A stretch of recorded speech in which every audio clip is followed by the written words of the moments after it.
Morning, Justin. Morning, Nick. How are we? Good, Excellent. thanks. Welcome back. So we're talking today, continuation of our M&A series about various aspects of M&A. And a key question I think that lots of people have is what can derail a deal? What can stop a deal dead in its tracks? What can make the parties want to abort and walk away? And what can people do to guard against that? So I'll hand over to you straight away. What's your take on that and what's your experience? Yeah, I think the first one is nobody wants to see a deal fail, because the problem is, by the time you signed heads of terms, then as a seller, you're incurring cost. You'll have a legal team in place, you'll have an accounting team in place dealing with accounting and tax due diligence. Yeah. And if stuff happens in that 2 or 3 month period where due diligence is happening, you've agreed a deal, you're emotionally committed to the deal, you're almost counting the pounds in the bank at the end of the deal. Yeah. If it fails, then it's problematic for everybody. Agreed. So I would say a bit reductionist, if you like. I apply the 80-20 rule. 80% of the things that can derail a deal happen in the due diligence. And the due diligence, of course, is that process which the buyer is inspecting the business in minute detail, asking lots and lots of questions, accounting, tax, legal. And it's typically that a skeleton is discovered. Now, I'm using it in inverted commas. The seller is unaware of an issue, or maybe aware of an issue, but doesn't think it's particularly important. Unaware or aware makes no difference. The buyer discovers that issue. And typically it's something fundamental. It can be, a tax issue, whereby taxes haven't been paid properly, taxes haven't been accounted for properly. It could be an IP issue, intellectual property. The seller thinks they own the intellectual property, but in fact, actually, on very close scrutiny, it turns out that might be question mark over it. It could be an environmental issue, discharging stuff which shouldn't be going into the public waste system, and so on and so on. But something that is material, that the buyer looks at and says, hang on a second, it's shifting the risk, and the risk is becoming too high for me as a buyer to absorb. And of course, my argument to all of this is preparation upstream is the bit to avoid that bit. So if you say, how can you avoid that deal failing because of that big skeleton in the closet? The answer, the solution to that conundrum is doing pre-due diligence. It means spending money in advance of the deal and, Housekeeping. Getting your house in order. Yeah. It is. And, most clients won't want to do that because it's expensive. It is simply expensive because if you've got to commission an accounting team and a tax team and a legal team to inspect your business without a deal in play, and you say, just get me ready. It's cheaper than losing a deal, though. It's cheaper than getting into a deal and having that deal go aborted, probably. And what's your downside? Your downside is that you've got your house in order and your business is in a better shape, you're more organised.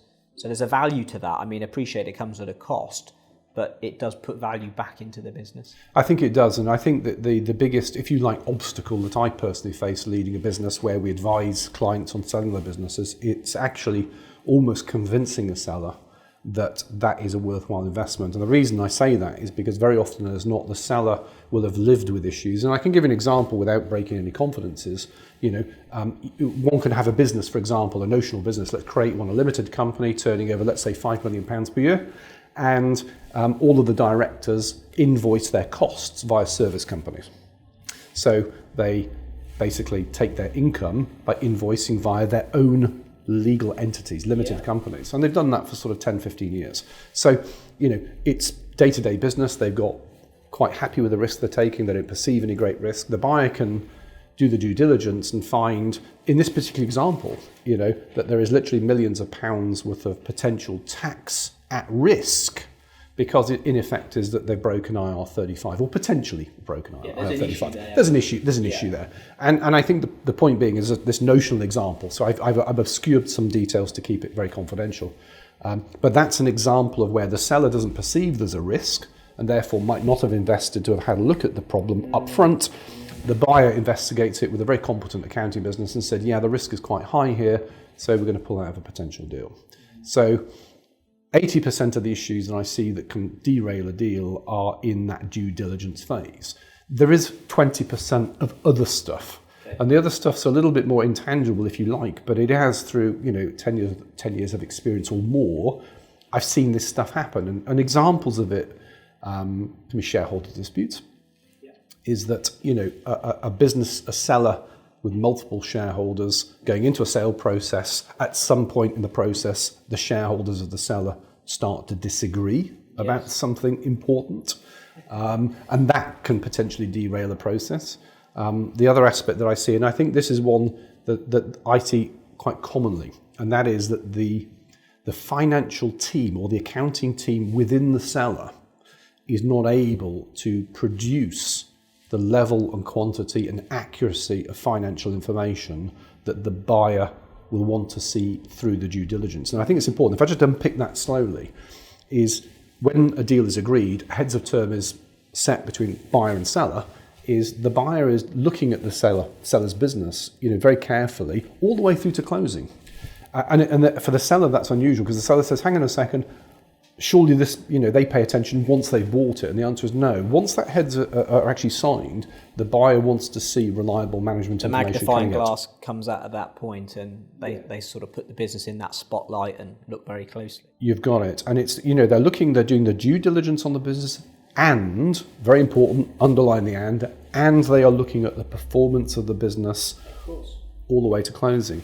And I think if the seller's business does not have the capability to produce very accurate management information in a timely way, can put huge pressures on a deal. And I've seen it happen where, the accounting team have struggled to produce timely information because they only have done light management reporting in the normal running of the business.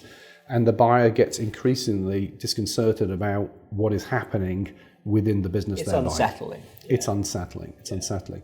So typically, I always counsel that period, once a deal is going to be in play, really throw resource, and if the resource needs to come in from outside, if you need to appoint an external accounting firm, tax firm to support you in the sales process, even if it's costing more money, it's money well spent.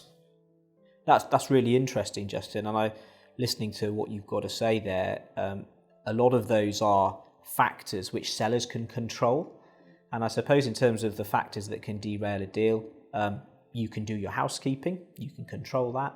In terms of your financial support, you can control that by getting the right resource. Some deals will fail for reasons that can't be controlled. Market conditions, pandemics. I wouldn't want to be trying to sell a pub chain or hotel chain in the last 18 months. There's some difficulties there. But people should focus on what they can control and getting all of that housekeeping done and getting the business in tip-top shape so that the due diligence is easier, it doesn't highlight key issues, and that has other benefits as well as keeping the deal railed and on the straight and narrow.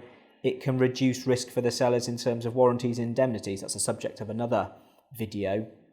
But if you are regularising historic problems, sorting them out, that's going to put a buyer at ease, it's going to make the buyer more comfortable, and it's time and money well spent.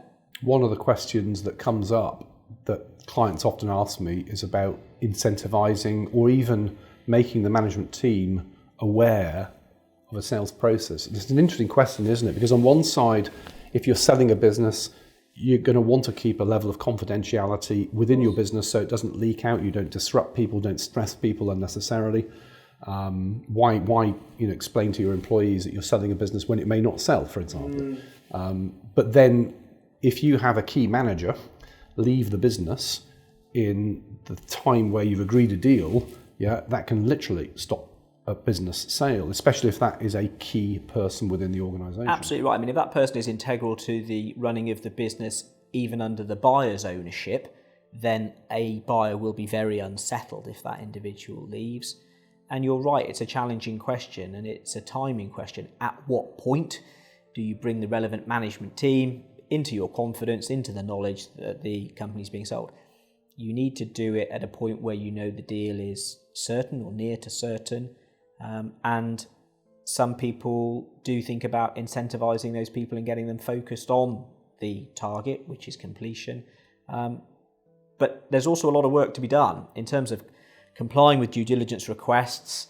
It's very hard for sellers to deal with all of that on their own. There's a great wealth of information that needs to be provided. Contracts, employment information, data protection, health and safety. and actually having a team that you can delegate some of that to and say, right, please go away and find A, B and C, that will help enormously and help a seller manage their stress, manage the process and manage the time demands, which are significant. So yeah. Absolutely. So I think we've covered off, there's key elements, and it's all about preparation. I think so.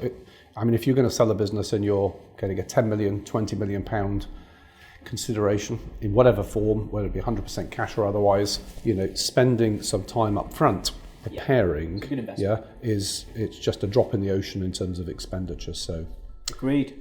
Thanks, Justin. Thanks, Nick.